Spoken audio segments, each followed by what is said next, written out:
Rouhani শক্তিটা আসলে কি? কি করলে এই রুহানি শক্তিটা বাড়বে, আর এর জন্য কোন সাধনায় লিপ্ত হতে হয়? আপনি কি কখনো আপনার সেই ভেতরের রুহানি শক্তিটাকে অনুভব করেছেন? আজকের ভিডিওতে আপনাদেরকে এমন কিছু আধ্যাত্মিক কৌশল শিখিয়ে দেব, আধ্যাত্মিক আমল শিখিয়ে দেব, যে আমলগুলো করতে শুরু করে দিলে আপনার ভিতরের রুহানি শক্তিটা হয়ে যাবে পাওয়ারফুল, খুঁজে পেয়ে যাবেন আল্লাহ প্রদত্ত শক্তি।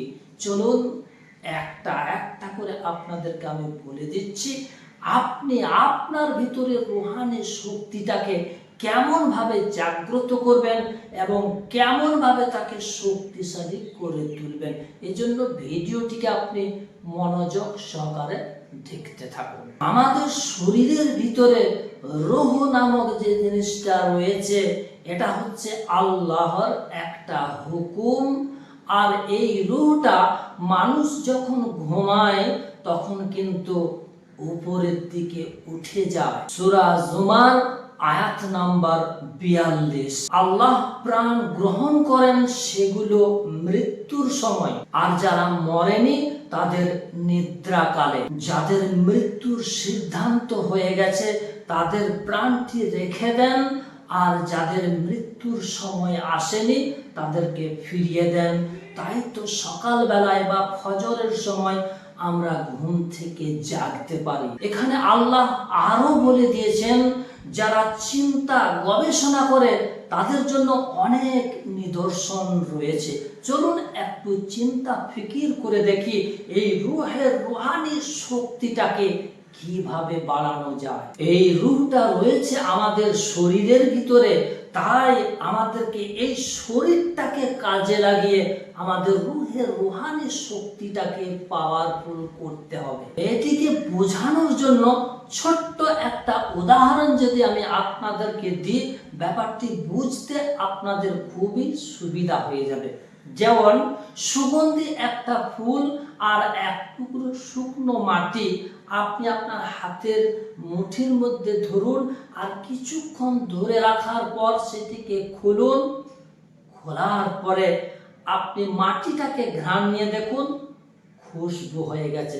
কারণ সে কিছুক্ষণ ফুলের সুগন্ধির সংস্পর্শে ছিল। ফুলের সংস্পর্শে থাকার কারণে মাটিটাও কিন্তু খুশবুতে পরিণত হয়ে গেছে। ঠিক তেমনি ভাবে আল্লাহর কোন বান্দা, আল্লাহর কোন বান্দি যখন 5 ওয়াক্ত নামাজের পাশাপাশি বেশি বেশি নফল নামাজের মনোযোগী হয়ে যাবে, যখন আল্লাহর ওই বান্দা বান্দি কোরআন তেলাওয়াতের প্রতি বেশি বেশি মনোনিবেশ করবে, জিকির আজগারে তাসবিহ তাহলিলে বেশি বেশি মনোনিবেশ করবে, মুরাকাবা ও মুশাহাদায় বেশি বেশি সময় ব্যয় করবে, আল্লাহর সৃষ্টিগুলোকে দেখে সে যখন বেশি বেশি চিন্তা ফিকির করবে, তখন তার কিন্তু রুহানি শক্তিটা জাগ্রত হবে। আর এই জন্যই আল্লাহ পাক রব্বুল আলামিন সূরা বাকারার 152 নম্বর আয়াতের মধ্যে বলেছেন, ফাযকুরনি আযকুরকুম ওয়াশকুরলি ওয়ালা তাকফুরুন। তোমরা আমাকে স্মরণ করো, আমিও তোমাদেরকে স্মরণ করব। এখানে আল্লাহ পাক রব্বুল আলামিন বান্দাদেরকে বলেছেন যে তোমরা আমাকে স্মরণ করো। তোমরা যদি আমাকে স্মরণ করো তাহলে আমিও কিন্তু তোমাদেরকে স্মরণ করব। তাহলে আল্লাহ পাক রব্বুল আলামিন বান্দাদেরকে স্মরণ করার কথা বলেছেন।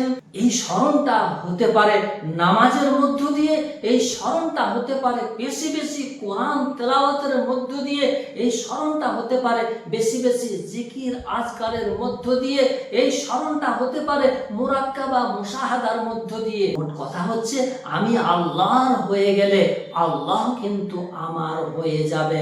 এছাড়াও আল্লাহ পাক রব্বুল আলামিন সূরা আনকাবুতের 45 নম্বর আয়াতের মধ্যে বলেন, ওয়ালা যিকরুল্লাহি আকবার।